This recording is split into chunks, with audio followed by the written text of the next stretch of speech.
Ladies and gentlemen, boys and girls, welcome back to Western Racing. In today's video, we're going to be taking a look at Series 26 of the Spin Master Monster Jam Double Down Showdown packs.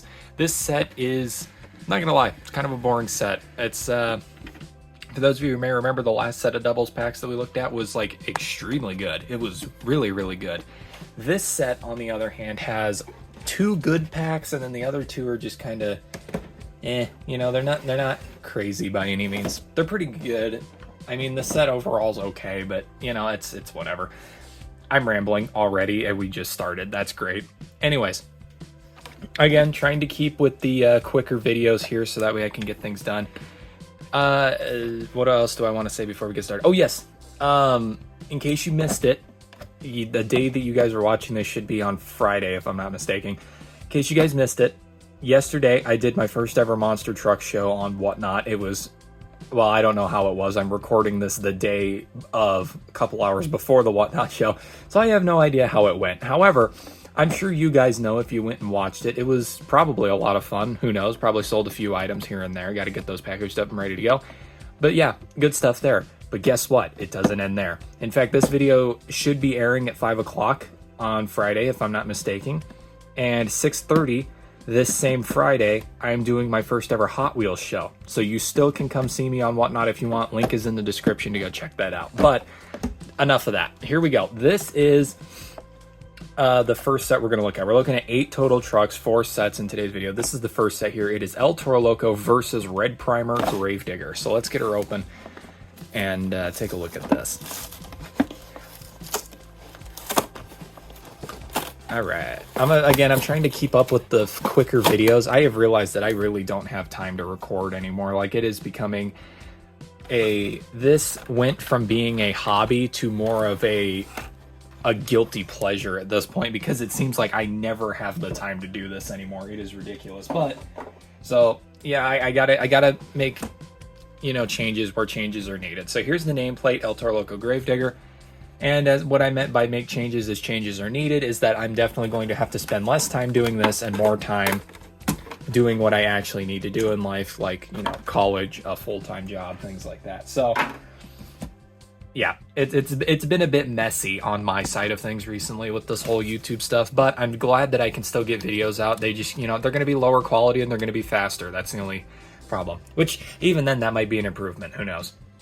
Anyway, here's the El Toro Loco, orange body. We got a silver, almost a grayish silver roll cage, black chassis, black tires with silver rims. I really like this El Toro Loco. Like, this is a really, I wouldn't say this is a realistic looking El Toro Loco, but it's pretty freaking good. Like, this is a pretty solid El Toro Loco. I really like this a lot. Other than that, it's just a standard El Toro Loco. There's not a whole lot to see here. You got El Toro Loco on the back, monsterjam.com, tail lights, you got the horns. Got the chin hair, the nose ring with the flames. Like, it's just the standard El Toro Loco at this point. So that's not, you know, that's that one. Pretty cool though.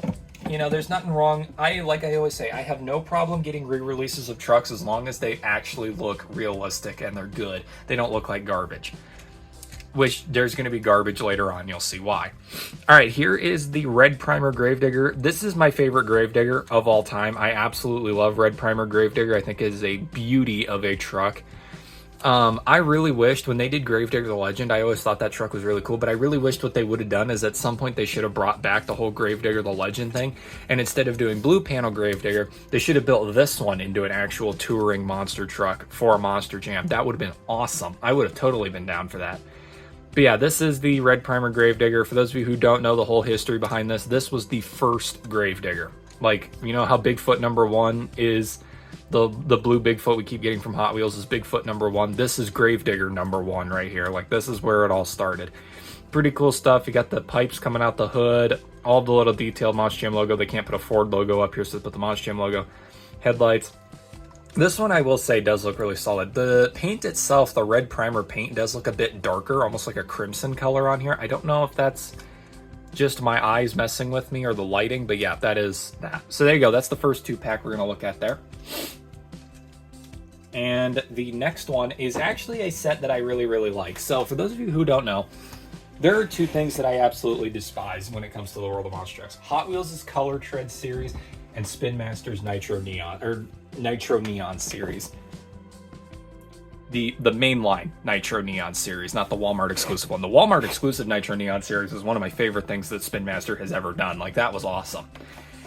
But one of the other things that Spin Master has done that I really liked was the hyper-fueled trucks. And this set here, which is Max D versus Son of a Digger, perfectly encapsulates why I loved the hyper-fueled series. Now, these aren't perfect. This Son of a Digger doesn't have a purple body. This Max D doesn't have a orange body. But that's okay, because if you look, chassis, roll cage, tires, and rims are all the exact same color on both of these trucks. Spin Master, you should do this more often. Instead of doing the random nonsense where you just match colors on the trucks, because why not? You should do this. This looks cool. I really, really like this. So, all right, here's what we're going to do. We're going to do Max D first, then we're going to do Son of a Digger. Let's open her up. This is the only set that I didn't have at the beginning of the video. So from this point forward, you know what's about to follow. So, yeah, it's just coasting. Grab all the contents here and pull that out. Get that package out of the way. Here is the nameplate. It's got the Max D and Son of a Digger logo. I did just now realize that this is a pretty interesting pair up because both of these were together for Series 3 of the Mystery Mutters. I wonder if that was intentional or if that was an accident. Because I feel like, I don't know, sometimes with these double packs, I feel like Spin Master does little Easter eggs here and there. This may have been a pointing out directly what the Series 3 of the Mystery Mutters was going to be. But yeah, here we go. So this is the Max D right here. Really cool. I like this a lot. Like I said, the all orange on the bottom looks really good. I wonder if this glows under black light. Hold on. I got my RGB lights on, so you might not be able to see it. But oh yeah, look at that. That's cool. That's sick. Okay. Real quick, let's see if Son of a Digger does it too. Not as much. The orange is a lot brighter. But yeah, there you go. We just saw that under black light. Do any of the other trucks glow under black light real quick? Just making sure. Nope, they don't. The rims on the zombie that we're going to look at later do, but that isn't important. Anyway, Max D. So you got, of course, all of the standard Max D detail that we all know and love. I have always been a huge Max D fan. Max D over Gravedigger 100%. Maximum Destruction is cool. Sad thing is, though, Tom Mintz retired, so chances are we're probably not going to see Max D anymore. Not, like, pretty much not at all. This truck is, and even in its final days, this truck was pretty much the equivalent of an indie truck. It, you know, got zero recognition, and it was just, I don't know. It was really, really sad how Max D went from being one of the biggest trucks in Monster Jam to one of the most forgettable trucks in Monster Jam. That is a downfall that I think nobody could have predicted. But anyway, yeah, that's it for that truck right there. I love the orange everything. Like I said, that looks really, really good. That is a look that I can get behind. Looks great. I think they tried doing that before with yellow on Max D, and it didn't work because I don't think they did the tires in yellow. Or no, they didn't do the rims and the roll cage in yellow. I think that's what messed it up. Anyway, here's Son of a Digger in the lavender, which looks really good. Lavender, you know, lavender is one of those colors you wouldn't have thought would have worked with Son of a Digger, but man, it really does. Like, and you guys can't even really see it on your end. It looks more of like an indigo, a bright indigo color on your guys' end. I want you to imagine lavender, like a lavender scented candle. That is what color this all is on my end. Like, this thing is, it's bright. It's like pastel, springtime, like, it's great. Also, I just realized that this Son of a Digger has the Megalodon hood on it instead of the Avenger hood, or the Megalodon body parts instead of the Avenger hood.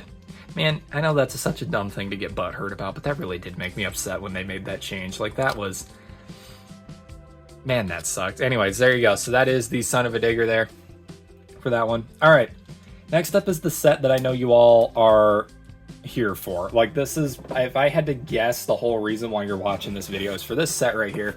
Lucas Oil Stabilizer versus Jester. Now, what's awesome about this set is, number one, this is probably the most realistic Lucas Oil Stabilizer that we've gotten so far.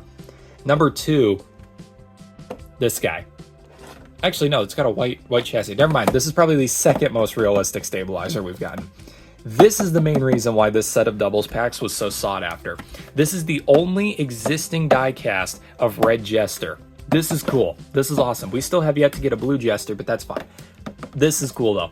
And it's really awesome because I actually, when I went to Monster Jam, this was the Jester that I got to see in person. So I will finally have a die cast of the Jester that I saw Mike Pagliarulo drive. Not Matt Pagliarulo.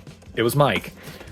Denver, that whole show in Denver was weird. Like, there was so much going on at that show in Denver that went wrong, and it was a disaster. But anyway, still fun though. My first ever Monster Jam show. It was pretty neat. Not at all what I was expecting, if I'm being completely honest, but it was still pretty cool.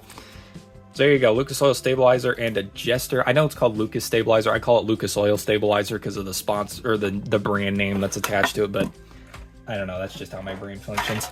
We go from Lucas Oil Crusader to the Lucas Stabilizer. It just doesn't make any sense. Got to bend the pipe back to where it was. Okay, here we go. This is the Lucas Oil Stabilizer, a truck that is constantly growing on me. When this thing was first revealed, I thought it was the stupidest looking thing ever. I really hated it. And I still to this day, for those of you who were there for my original review of the Lucas Oil Stabilizer diecast, I still think that the diecast itself looks 10 times better than the real truck.